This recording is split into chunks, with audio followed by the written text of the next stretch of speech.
Hi everyone and welcome to Veterans in Crisis podcast. Today we have Johonny Alison, and Johonny is a community coordinator for SMART. However, Johonny is actually running the UK's only SMART Veterans project. Hi Johonny. Hi Ger, how you doing? I'm Thanks not for too having bad, me mate. on. Not too bad. Thank you for coming on. I know it was short notice. I was really interested because I had a chat with Jenny in a podcast, and she told us about you're the only person to run a smart veterans, and I'm not a smart group veterans, not smart veterans as in them being intelligent. Aye, of course, aye. So you're the only person to run it for the whole of the UK. Yeah, so basically, just 3 weeks ago or just over, Smart Recovery UK, which run their own Smart Recovery programme, got funding for to able to employ me to then roll out veteran only meetings, and we focus on recovery. And previous to this, I'd been volunteering with Smart Recovery.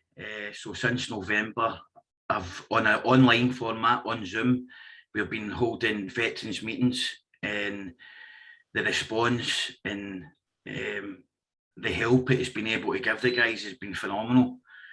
So now we have 2 online meetings, on a Wednesday and a Sunday at 7 p.m. on Zoom, and they're well attended, and the guys are really benefiting out of having a safe place for veterans. And the range for maybe guys struggling with mental health or addiction issues, with any substances, overeating, or just try to struggling integrating back into civilian life.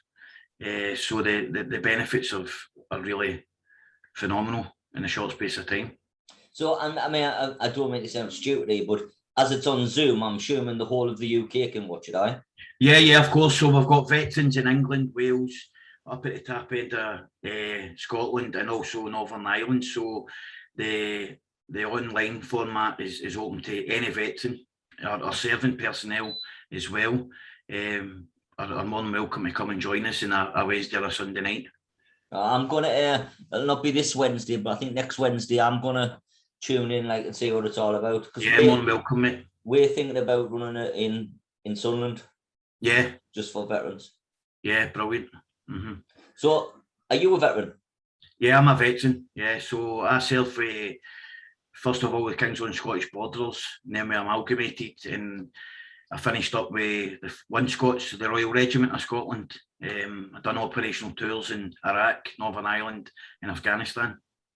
So what do you feel about what's happening in Afghanistan this week then? It's hard, mate. It's hard. No, Sunday I was at the football with my son, and all the parents were coming up and asking my opinion on it, and it's like it's the forefront of the topic for most people. It's on the news, so no, it's a conversation you're not used to having when you're out about your daily business, and I felt it myself. I myself, I don't try not to watch the news. I don't read newspapers, and I do that for my own well-being. But on Sunday, I found myself coming in and turning the news on, and I had on for 5 minutes, and I felt my anxiety going through the roof. So I knew my meeting was coming on the Sunday night, and I knew I had to de-escalate because I knew it was going to be the topic of the meeting on the Sunday night, and rightly so, because my generation, the generation of serving in the army, that's been the forefront of our operations, and I myself have lost guys there. Do you know what I mean? And my thoughts automatically go to the families who have lost their sons or their daughters. And for me, the sticking point for me is it's too easy to throw out the word, oh, it was all a waste of time and it's all for nothing. And for that, I can't swallow that, because how do the parents feel when they're hearing that? Their loved ones have paid the ultimate sacrifice for nothing, and that's not right. You know what I mean? And there's a lot of anger, there's a lot of emotions, and I suffer from PTSD myself, so that there's no a day goes by I think about something or a vision of one of the tours that I've been on, and with it being in the news and it being the topic that everybody wants to talk about now, then my day is filled with thoughts of Afghanistan or previous tours, and I know the other guys out there who might not have struggled that much, but that this will definitely bring trouble their minds. Obviously, it will. I don't know. This is what we're expecting to have sort of more this week. Have more people who we help, who are in Afghan. Well, we've got a WhatsApp group for the veterans that are in the meeting in the online format, so we all keep in touch with each other, and it's constantly pinging, and the guys, there's a lot of anger there, do you know, and I think this is my personal views, do you know, the veteran community is getting hammered now. No, we've got the Gurkhas down in London, no, fighting for equal rights, and we've got veterans who struggle to find housing, accommodation, work. They struggle to integrate back into society, and these are for the reasons being that we're misunderstood. I think we're very misunderstood, and when the public start having an opinion on what's happening now, for me, it cast my mind back to when the public in general had an opinion what we should have been doing out there and what we shouldn't have been doing there, and there was a lot of hatred and anger towards the forces, and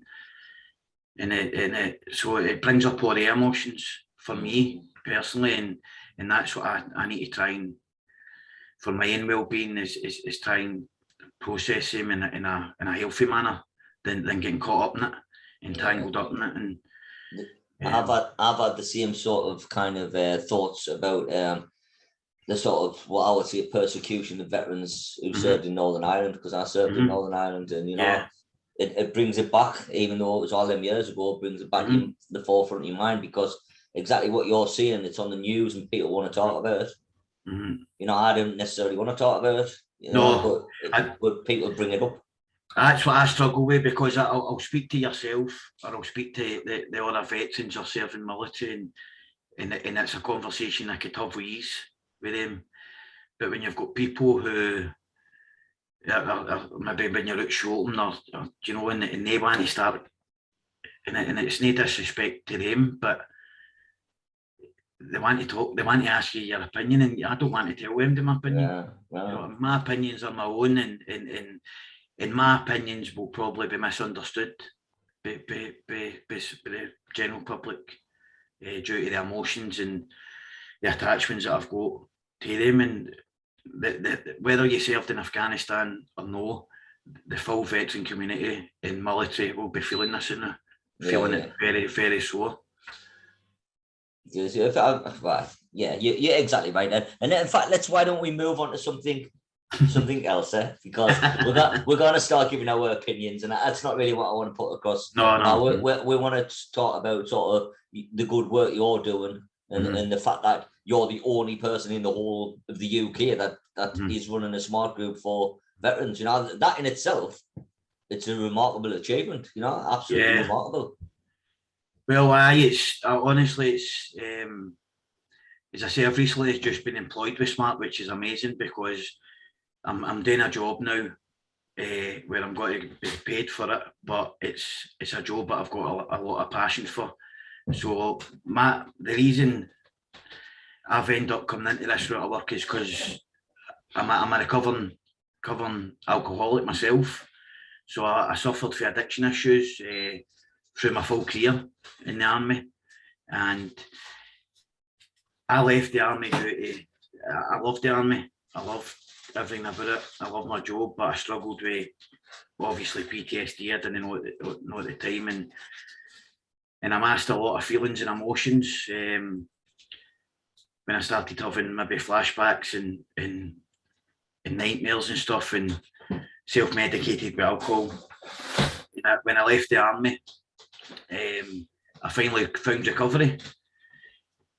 And through getting recovery, I was able to go to the doctor and seek the right help, which I needed for my PTSD. And for then I've been able to turn my life around. And for then on, my passion is I'll help anybody, MD at all, no, especially when it comes to recovery. But my passion is to help the veterans, because I know it's easier for us to just try and get on with it, march on. And a veteran talking to another veteran will open up more easily than to somebody else. And if you're speaking their language, and it's easier for them to open up. And that's what I found. So when I started these meetings, guys were apprehensive to come on. You know, they think of them as maybe like the other recovery meetings that are out there, and it's no. I honestly can say here, and I've got the guys here that are on it to back me up, but it's very special, and it's something that nobody else has experienced before. No, they've got a space, a safe environment. We all are veterans, all different age groups, all different tours, different experience, tri-services. We've got RAF, we've got the Navy, we've got the Army, and we've got that instant connection. And for there, that's we've been able to help each other and benefit each other. And what we've got now is with the WhatsApp group, the other guys are away helping each other and keeping in contact with each other and helping each other through the days. And it's all right to tell people you're struggling. It's all right. It's like using the buddy system, isn't it? That's exactly it. You're sort of giving each other, even if it's a text that takes you 2 seconds to do. Text in the morning makes all the difference. That text when you wake up and there's a text there for you, or before you go to sleep, there's a text there for you. That's it. It's the idea. We do the same with our clients. You know, something as simple as that can make all the difference to somebody's day, to somebody's life. Right? I mean, that's the difference between life or death for some people. You know, they could be at the stage where they're going to end their life. A little text comes through, mostly dark humour, mostly something funny. You know what I mean? And then you snap out of that sort of psychotic episode. What you're having, you snap out of it because it reminds you. I mean, I don't know about you, because the only thing I miss about the military is the banter, the laugh with me mates and that sort of stuff. You've been able to say stuff that probably you can't get away with in civilian life. No, that's the thing. It's veterans. We're never going to be able to curb. When you get us together, the dark humour just comes naturally, and it's a thing that we miss, because when the shit hits the fan, that's what we rely on to get through it, and that's massive what they miss. And that's the one thing that all the guys will say when they come on is, "I've missed this." Yeah. And you can imagine what the WhatsApp group's like. You know, I couldn't show that to anybody. It is, isn't it? Because really, society would deem it like really offensive of what you say. Oh, yeah, you don't mean it to be offensive, you know. No. You can laugh with each other and say things to each other because it's not offensive. What you're doing is just injecting a little bit of humour into a really bad situation. That's it. It's trying to turn it around, and as you said, it's a mindset. If you're stuck in that, and then a wee bit of humour can it distracts your attention. Yeah. And at the end of the day, it's what we're used to. I think it's a British Army, a British mentality thing. We're known for it, for our humour and our dark sense of humour. But it's definitely something that we all miss. Well, it is. I mean, and like I say, I never liked polishing my boots. I never liked marching around, all that sort of stuff, you know. But the laugh, what we try to sort of recreate in Vix is exactly that. So come to work, doesn't matter how bad the situation is, you laugh all day. Yeah. You know what I mean? That is exactly it. You think about it, for myself, when I look back my time in the army, and obviously I'm still living with the effects in my time in the army, and you look back what you miss, you know you always had somebody that had your back 100%. Do you know what I mean? The guys that left and the right of you trusted with your life. And when you come out to civilian street, they've not got the banter, and that's what I noticed right away when I started working in a civilian job. The conversations at tea time, I'm wanting to crack a joke, and I'm going, I can't say that. And I'm laughing at myself, and it's that wee mental battle you have when you're going, I can't say that, and then you go away and you just miss. You feel as if you just can't fit in, and that was what for myself. I noticed that right away when I was transitioning into civilian life, and I don't know anyway, but my experience and listening to other guys' experience, you'll never replicate what you get in the army in Civilian Street.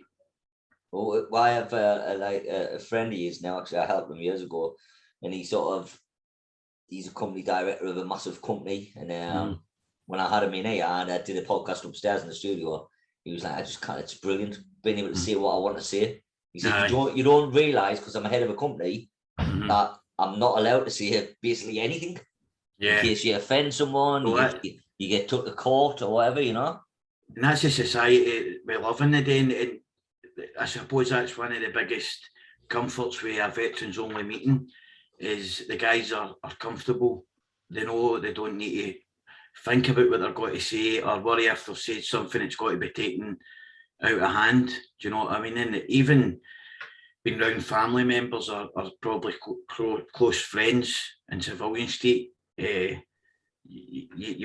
can't get away with half the stuff that we would say to each other, and it's definitely a good thing because it lifts our spirits.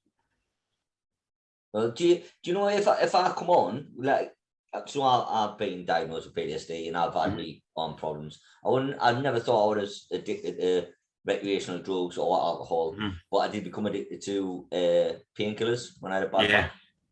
Which is a big. I was the same. Tramadol. So I was getting a bit big bags of them after the MO. So it's crazy. And then I was saying, well, this is sort of saying we'll take them tablets as well. And then in the end, I was just full of tablets. You know, I was smoking weed. My life was a mess, to be quite honest. But now I'm sort of over. I think I'm over that. So if I come into a smart meeting, and do you just introduce me as an observer or something? Because I don't. I wouldn't want like the lads to think that I'm just sort of nosing, you know. No, so see the way it is now. The veterans meeting is open to any veteran or any serving military, and you'd be introducing yourself. There's no labels on MD. If you want to identify as an addict or an alcoholic, then that's fine. But smart recovery discourages the use of labels. But I'll give you an example. Not everybody on there has got addiction issues or had trouble.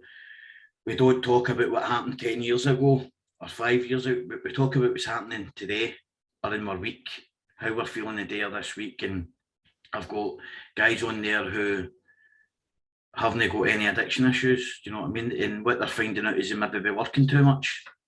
They've not got that balanced life with family time and work. They throw themselves into work. They'll do all the overtime. And it's just being able to always together and talking it out, understanding how we work and how we tick. And so you don't need to be, it's got to help you massively if you've got any addiction issues, but at the same time as well, we're just struggling day to day with too much stress in the work environment or stress in the household. It's a safe environment for veterans to come on and speak their mind and know it's not going to go anywhere. It's completely confidential. Well, I'm going to be coming on next Wednesday. Whereabouts in Scotland are you? I'm from Glasgow. Oh, so which side of the football do you support then? Out with the blue side. The blue side. I've got my son's a season ticket holder at the green side. Oh, is he? Fucking hell, how's that happened? I don't know. Too much time away in the army. I was thinking that. Not enough influence, mate. Too late to change. The problem with this nowadays, you kind of change, can you? No, that's your in, and as you, I mean, you'll agree with that as well, wouldn't you? I mean, if my kid supported Newcastle, for instance, I'd be suicidal, literally, you know. But like once you choose, you can't change. That's it. And that's the thing that I would say to anybody, you know, because it amazes me when you see kids in the street and I don't know, whoever it's so messy. he signed for PSG. So now there'll be kids running around with that strip on. When last season they had a Barcelona strip in on it. I wouldn't let that happen. That's the thing when I think it's unthinkable to think you chop and change teams for your first city. It's got that divide. I couldn't. You're right. It is unthinkable. You cannot change for it. Do you think I would purposely support Sunderland? Do you know what I mean? Do you think I'd gone out my way to support Sunderland? No, I definitely wouldn't. I made that choice when I was 6 or 7 year old. You know, and you don't get the choice. You don't get the choice half the time, innit? They'll just script, not sure. Yeah, thank you very much for coming on, mate. I know it was on your quick chat. What we would like to do though is if you send us any links you want putting on underneath. So when this goes out, people can click on, and any information that you want putting onto the sort of advert when we put it out, because it goes out on a Thursday, but it'll be like a week on Thursday. Brilliant. All right, and will you keep in touch? I definitely. As I say, hats off to you for what you're doing down there. Jenny was telling us, and I was blown away. So total respect, and I was amazed. So it's amazing what you're doing, and it's much needed. All right, well, there's not enough of it getting done. Anytime you want to come down and visit, mate, we've got an emergency apartment upstairs. You can all stay here. I'll take you up on that. No problem at all. In fact, I'm due down in Sunderland. In fact, in the end of September, I think. Oh yeah. Yeah. Oh, and what are you doing, like? This won't be on it, will it? This bit won't be on the podcast, will it? Well, I tell you what, wait till we finish the podcast and then tell us. Right, thank you very much. Stay on the line, though, right? Hey, thanks, Paul. Bye. Brilliant.